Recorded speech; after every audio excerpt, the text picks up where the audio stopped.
பிரவீன்குமார், 11 மணி நிலவரப்படி 24.87% விறுவிறுப்பான வாக்குப்பதிவு இந்த 4ஆம் கட்ட தேர்தலில் பதிவாகி இருக்கிறது.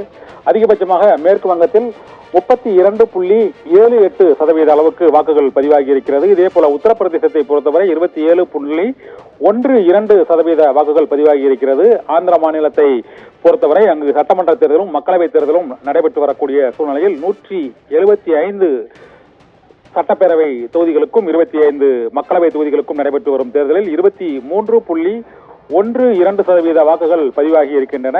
ஜார்க்கண்ட் மாநிலத்தை பொறுத்தவரை 27.40% வாக்குகள் பதிவாகி இருப்பதாக தற்போது 11 மணி நிலவரப்படி வாக்குப்பதிவு சதவீதம் வெளியாகி இருக்கிறது.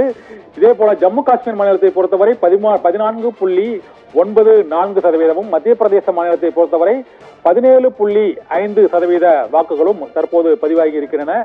ஆந்திர மாநிலத்தில் தற்போதைய நிலவரப்படி 23.10% வாக்குகள் பதிவாகி உள்ளன.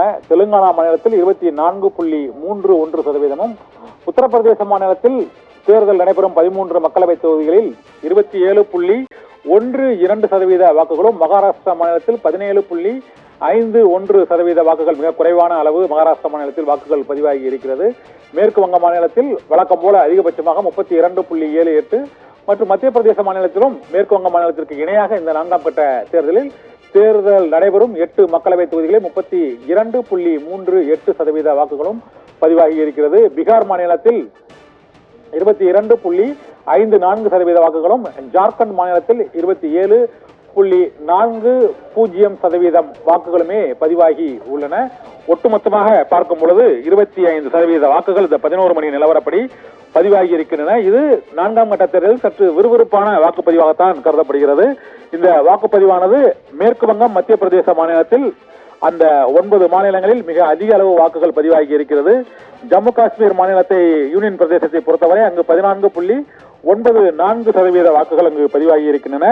ஜம்மு காஷ்மீர் மாநிலத்தில் 9 மணி நிலவரப்படி 5.07% வாக்குகள் பதிவாகி உள்ள நேரத்தில் இப்போது 15% வாக்குகள் பதிவாகி இருக்கின்றன. அங்கு அரசியல் கட்சி தலைவர்கள் அனைவரும் மக்கள் வாக்களிக்க வெளியே வர வேண்டும் என்றும், மக்கள் அச்சம், தனிமை மற்றும் பாதுகாப்பின்மை போன்ற உணர்வுகளால் அங்கு பாதிக்கப்பட்டிருப்பதால் வாக்களிக்க தயங்குவதாக அந்த மாநிலத்தில் உள்ள தேசிய மாநாட்டு கட்சி மற்றும் மக்கள் ஜனநாயக கட்சி, காங்கிரஸ் கட்சி உள்ளிட்ட பல்வேறு கட்சிகளைச் சேர்ந்தவர்கள் வாக்காளர்களுக்கு அழைப்பு விடுத்த வண்ணம் உள்ளனர்.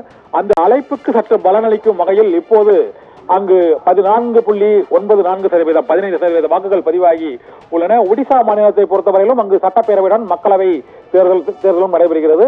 இதனால் அங்கு 23.28% வாக்குகள் இப்போது 11 மணி நிலவரப்படி சற்று வாக்குப்பதிவானது விறுவிறுப்படைந்திருக்கிறது. ஒட்டுமொத்தமாக 25% வாக்குப்பதிவு என்பது நாடு முழுவதும் இந்த தேர்தல் வாக்குப்பதிவானது 9 மணி நிலவரத்தை விட 11 மணி நிலவரப்படி சற்று விறுவிறுப்பு அடைந்திருக்கிறது. ஆந்திராவில் 23.10%, தெலுங்கானாவில் 24.31% வாக்குகள் பதிவாகி இருக்கின்றன.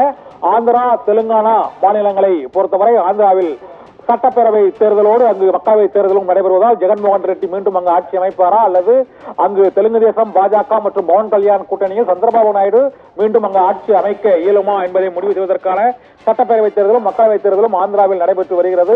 தெலுங்கானாவில் 24.31, உத்தரப்பிரதேசத்தில் 27.12, மகாராஷ்டிரா மாநிலத்தில் 17.51, மேற்கு வங்க மாநிலத்தில் 32.78% வாக்குகளும், மத்திய பிரதேச மாநிலத்தில் 32.38% வாக்குகளும், பீகார் மாநிலத்தில் தேர்தல் நடைபெறும் 5 தொகுதிகளில் 22.54% வாக்குகளும், ஜார்க்கண்ட் மாநிலத்தில் 27.40% வாக்குகளும், ஒட்டுமொத்தமாக 24.87% வாக்குகளும் இந்த 11 மணி நிலவர வாக்குப்பதிவின்படி தெரிய வருகிறது. பிரவீன்குமார்.